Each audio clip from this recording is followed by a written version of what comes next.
Zohran Mamdani ইরানের বিরুদ্ধে চলমান যুদ্ধের তীব্র সমালোচনা করেছেন।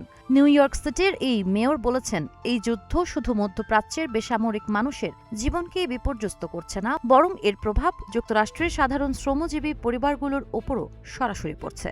সামাজিক যোগাযোগ মাধ্যম এক্সে দেওয়া এক পোস্টে তিনি বলেন, ৩ মাস আগে এমন একটি যুদ্ধ শুরু হয়েছে যার পক্ষে জনগণের কোনো ভোট ছিল না, অথচ এর মূল্য দিতে হচ্ছে এমন মানুষদের যাদের এ বিষয়ে মতামত দেওয়ার সুযোগ ছিল না। মামদানির ভাষ্য, যুদ্ধের কারণে যুক্তরাষ্ট্র জুড়ে নিত্য প্রয়োজনীয় পণ্যের দাম বেড়েছে। বিশেষ করে জ্বালানি ও মুদি পণ্যের মূল্যবৃদ্ধির চাপ সরাসরি সাধারণ মানুষের সংসার ব্যয়ে প্রভাব ফেলছে। তিনি অভিযোগ করেন, কংগ্রেসের আনুষ্ঠানিক অনুমোদন ছাড়াই এই সংঘাত শুরু হওয়ায় দেশের গণতান্ত্রিক প্রক্রিয়াও প্রশ্নের মুখে পড়েছে।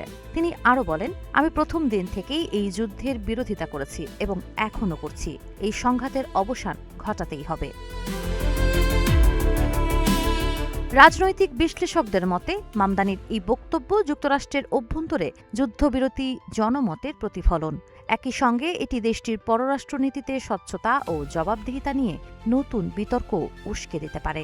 তার মন্তব্য এমন এক সময়ে এলো যখন মধ্যপ্রাচ্য পরিস্থিতি ঘিরে আন্তর্জাতিক উদ্বেগ বাড়ছে এবং যুদ্ধের অর্থনৈতিক প্রভাব বিশ্ব বাজারেও প্রতিফলিত হচ্ছে। সাবা খান, নাগরিক প্রতিদিন।